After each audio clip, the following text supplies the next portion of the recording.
আমাদের খুব পরিচিত ঢাকা শহর। কেউ কংক্রিটের জঙ্গল বলে, কেউ বলে মানুষের চিড়িয়াখানা। বিচিত্র এই চিড়িয়াখানায় প্রায় বিলুপ্ত প্রাণীদের মতো কোনা, ঘুপচি, ঘেঁষে এখনও বেঁচে আছে দুই একটি একান্নবর্তী পরিবার। এই পরিবারগুলোর একটি আমাদের আনিস চৌধুরীর পরিবার। যৌথ পরিবারের মাঝে থাকা এমন একটা মমতাময়ী মায়ের চরিত্র আমি মনে মনে বহুদিন ধরে খুঁজছিলাম। এর মধ্যে নাটকটার কথা যখন হলো, চরিত্র ব্যাপারে জানলাম, আমি আর পিছনে ফিরে তাকাবার কথা ভাবিনি। বলা হলো নাটকে বউয়ের চরিত্র করতে হবে দুজনকেই। প্রথমে বললাম ঠিক আছে, তখন ভয় লাগলেও সত্যি আমাদের আত্মস্থ হতে সময় লাগলো না।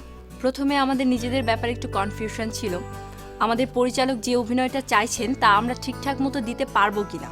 কিন্তু শুটিংয়ে নামার সাথে সাথেই সব জড়তা কেমন করে উধাও হয়ে গেল, নিজেরাও বুঝতে পারলাম না। দাদু, ভোর হয়ে গেছে তো দাদু। এই দাদু, আজ তো ছুটির দিন, তোমার সাথে খেলবো আজ।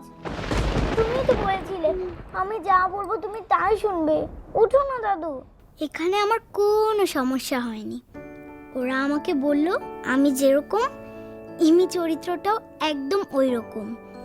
আর এখানে তো অনেক সময় লাগে, তাই ভেবেছিলাম স্কুল থেকে অ্যালাউ করে কিনা। কিন্তু আমার স্কুলে কোনো প্রবলেম হয়নি। আমি স্কুল করে তারপর এখানে শুটিং করতে আসি। এই নাটকের মাধ্যমে আমাদের পুরনো দিনের সেই সব নাটক, যেমন বহুব্রীহি, অয়ময় বা এইসব দিনরাত্রি, এগুলোর স্বাদ খুঁজে পাবে। আমার মনে হয় না দর্শকরা হতাশ হবে।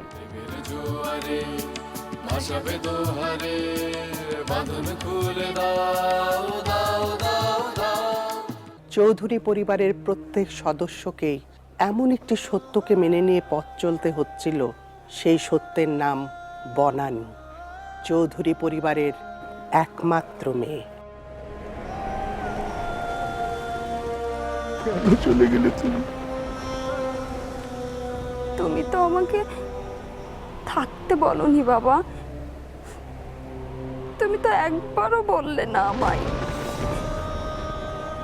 হাতটা ধরে একবারও বললে না বনানী, বনানী তুই থেকে যা। আনিস চৌধুরীর পরিবারকে যে মেয়েটি ওন করত, পরিবারের সবার জন্য সারাক্ষণ ফাইট করত, স্ট্রাগল করত, সেই মেয়েটি আজ পরিবারে নেই। দেখি দেখি, হ্যাঁ করো দাদু ভাই। দাদু, হ্যাঁ, 10 বছর আগে এই বাড়ি থেকে কে চলে গিয়েছিল?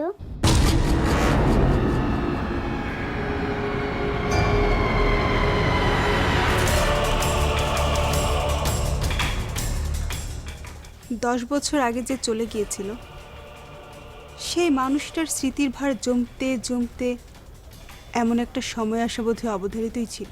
আর তখন সেই স্মৃতির বোঝা কাঁধ থেকে ঝেড়ে ফেলতেই হতো। পুড়িয়ে ফেলো মনের সব কষ্ট, সব দুঃখ দাদু ভাই, সব। পুরনোকে মুছে ফেলে যখন নতুনকে মেনে নেয়ার জন্য পুরো পরিবার একেবারেই প্রস্তুত, ঠিক তখনই দেখি রে, কোথা থেকে আসলো? ইকবাল, এই ছেলে তুমি কে? কে তুই কে?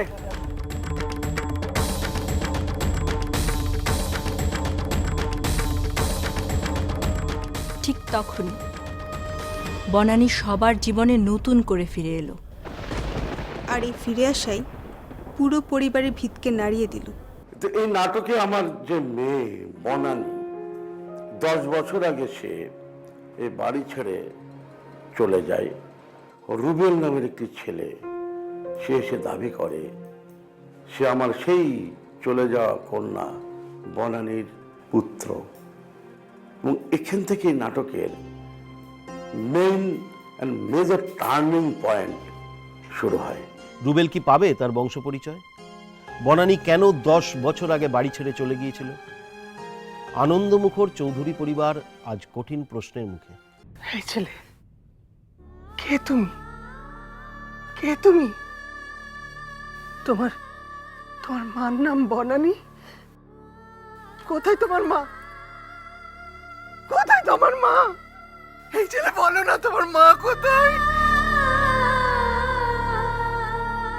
অপূরণীয় শূন্যতায় ভরা এক যৌথ পরিবারের চাওয়া পাওয়ার গল্প নিয়ে আসছে এই ধারাবাহিকটি শুধুমাত্র দীপ্ত টিভিতে।